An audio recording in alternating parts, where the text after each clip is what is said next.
Hello there, Mr. Sutton here with the AB Calculus 412 Extra Practice number 7 solutions on motion.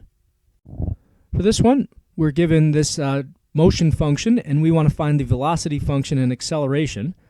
V of t is going to be s prime of t, which is going to be 3t squared minus 44t plus 121. And then for acceleration, a of t, we need v prime or s double prime. So that's going to be 6t minus 44. On this problem, I'm given the position function and I want velocity and acceleration functions. For velocity, we need s prime, which in this case will be negative 4t cubed plus 45t squared. And for acceleration, that's going to be v prime or s double prime, so negative 12t squared plus 90t. On this problem, I want to find the times when the particle represented by this position function is changing directions. So for that, I need to know when v is going to be changing signs. So v is going to be s prime, velocity is going to be s prime, which in this case is 3t squared minus 24t. And to see when that changes direction, I need to find critical values and do some sign analysis. So let me set this equal to 0, and I can factor out a 3t, it looks like, leaving me with t minus 8. So that means that my values are t equals 0 and also 8. Okay, well, I'm not really interested in whether or not we change direction at time 0. That doesn't really make sense. But certainly 8 we're going to test. So I'll just put 0 on there and also 8. But we're not going to test anything before 0. So now something between 0 and 8, let's try 1. If I plug that into this factored velocity function, that's going to be a positive times a negative, which is negative. And something bigger than 8, like 9, plugging that in, I've got a positive times a positive, which comes out positive. Since v changes sign at time 8, it follows that our particle is changing directions at time 8. For this problem, I want to know when the particle represented by this motion function is changing directions. So that means I need to figure out when v, which is really s prime, velocity is motion's derivative, I want to find out when that is changing sign. So we're going from left to right here, we've got negative 3t squared plus 36t minus 81. And then I need to set this equal to 0 and do some sign analysis. So I've got, I can take a negative 3 out of this. That leaves me with t squared minus 12t plus 27. All that equals 0. And I can factor a little bit further. Things that multiply to 27 and add up to negative 12. How about t minus 3 and t minus 9? So that gives me critical values at 3 and 9. Let me put both of those on a number line now. This will be a v line here. So we've got 3 and 9. And I'm going to put 0 as kind of like an endpoint because I don't really want to test negative t values. That doesn't really mean much. So let me test a number between 0 and 3 just to be on the safe side. I'll go with 1. So plugging that in here, and I'm going to use this factored version. So we've got a negative times a negative times a negative. 3 negatives gives me a negative. Now between 3 and 9, we can use 4. So that's a negative times a positive times a negative. 2 negatives is a positive. And bigger than 9, we can use 10. That's a negative times 2 positives, which comes out negative. Since velocity changes sign at time 3 and 9, it follows that our particle is changing directions at those times. For this problem, I want to know when the particle represented by this position function is moving left and moving right. So I'm basically asking when velocity is negative versus positive, when s is decreasing or increasing. So let me start by taking the derivative, finding the velocity, which again is going to be s prime. That's going to be negative 4t cubed plus, this will be 42t squared. And now I need to set that equal to 0 and find critical values, so I have something to do my sign analysis around. So setting that equal to 0, I can factor out a negative, let's see, can I take out a negative 4? Nope, not quite. I can take out a negative 2 and a t squared though. That leaves me with a 2t minus, this is going to be, let's see here, 21. So now that means that t is going to equal 0, and also if I add 21 and divide by 2, that's going to be 21 over 2, which is about 10.5. So doing a little sign analysis around these.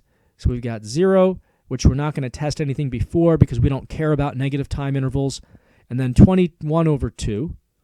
Something between 0 and 21 over 2. 1 works. So plugging that into this factored version, this negative 2t squared is automatically going to come out negative no matter what you plug into it. So we have a negative times, let's see, this would be 2 minus 21, which is another negative. So that's positive overall. And now something bigger than 21 over 2. How about 22 over 2, aka 11? So that's going to give us a negative times, let's see, that's 22 minus 21, so that's a positive, negative overall.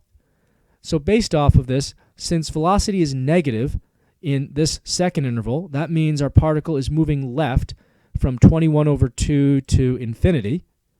And then since velocity is positive between 0 and 21 over 2, that means our particle is moving right on that interval. On this problem, I want to figure out when the particle, whose position function is given here, is moving left and right. So basically, I need to know when velocity is negative or positive. To get velocity, I need the derivative of position, s prime. So on this one, that's not so bad. That's just going to be 2t minus 27. And I need to set this equal to 0 and solve for critical values so I can do some sign analysis. So setting it equal to 0, if we add 27 and divide by 2, we get just one critical value, 27 over 22, or 13.5 if you like decimals. So putting that on a number line and testing around that, and I'm just going to make sure I don't test anything before 0 because negative time doesn't really make sense. Something in this first interval then, how about 1? If I just plug that into v of t, that's going to be 2 minus 27, which is a negative. And now something bigger than 27 over 2, how about 28 over 2, or 14? Plugging that in, that's going to be 28 minus 27, which is a positive. So now the interval where we are negative for velocity, 0 to 27 over 2, that's where your particle is going to be moving left. And then the other interval, after 27 over 2, where your velocity is positive, that's where your particle is going to be moving to the right. So 27 over 2 to infinity for that interval. On this problem, we want to know the times greater than 0 when our acceleration for this thing is 0. So first we need to write the acceleration function. For that we need the second derivative of position, second derivative of s. So s prime, we need that first, is going to be 2t minus 7. And then s double prime is just going to be 2. So now since 2 can't ever equal 0 because it's a constant, that means that our acceleration is never going to be 0 on this one. On this problem, I want the positive times when the acceleration is 0 for the particle represented by this position function. So for that, I need to talk about the second derivative of position, s double prime. But let's start with s prime. That's going to be negative 4t cubed plus 36t squared. And now s double prime, that's what our acceleration is going to be. That's going to be negative 12t squared plus 72t. So I want to know when this takes on a value of 0. I can start this process by factoring out a negative 12. That'll leave me with just at t also. That'll leave me with a positive t minus 6 equals 0. So that means that at times 0 and 6, my acceleration is going to be 0. But we don't care about times 0 because they said times greater than 0. So we're just going to list 6 as our final answer. For this problem, I want to know whether the particle represented by this s function's position function here is speeding up or slowing down at time 5. So to figure this out, I need to figure out what the velocity and the acceleration are at time 5 and compare the signs of those quantities. So let me start with velocity, which is s prime. That's going to be 2t minus 16 in general. Velocity at time 5, we're going to be plugging 5 into this function. So 2 times 5 is 10, minus 16 is negative 6. And that's a negative number, so we'll just keep that in mind for when we talk about speeding up or slowing down. Moving forward, now we also need acceleration. That's going to be v prime, which in this case is just going to be 2, the derivative of 2t minus 16. That's a positive number. And I mean, this would be, if you did a of 5, that would also be 2. It's just a constant. So we have a positive constant. Now since a of 5 and v of 5 have opposite signs, we have one negative and one positive. That means that our particle will be slowing down because acceleration and velocity are working against each other. For this problem, I want to know whether the particle represented by this position function is speeding up or slowing down at time 5. So for that, I need to compare v of 5 and a of 5, the velocity and acceleration at time 5. Let me start by getting formulas for those. So v of t is going to be s prime of t, the derivative of position, and that is going to be negative 3t squared plus 36t minus 81. Now I need to take 5 and plug it into this to get v of 5. So if I do that, going from left to right, this is negative 3 times 25, so negative 75. 36 times 5 is 180. We're still subtracting 81. So let me see here. 180 minus 81, that's going to be 99. Minus another 75 is 24. Now that's a positive number. We're going to keep that in mind moving forward here. Now let me look at my acceleration. That's the derivative of velocity. Well, here's your velocity function. So the derivative of that's going to be negative 6t plus 36. And if I plug 5 into that function, I've got negative 6 times 5, which is negative 30, plus 36 gives me 6, which is also a positive number. Looking at v of 5 and a of 5, since these both have the same sign, since they are both positive in this case, that means that they're working together, so our particle is then speeding up at time 5. For this calculator-based problem, we want to find the maximum speed and the time it occurs on for the particle represented by this function, position function, on this interval. So for that, I need to talk about the velocity, the absolute value of the velocity. And let me start by finding that. So v of t is going to be s prime of t, which is going to be negative 4t cubed plus 27t squared, using our power rule here. Now I'm trying to basically maximize the absolute value of this thing. So I'm going to start by taking another derivative. I want to figure out v prime and get some critical values out of that. So that's v prime is going to be negative 12t squared plus 54t. And now let me set that equal to 0 and solve for critical values. I can take a 2 out of all this, a negative 2, and also a t. I can also take out a 6 if I'm going a little bit further. So that's going to leave me with 2t minus, this will be 9. And that means my critical values here are going to be t equals 0 and also 9 over 2. So in terms of figuring out what time is going to maximize my velocity, or at least give me the biggest extremes, for my candidates test, which I'm going to use here, I automatically have to test the endpoints.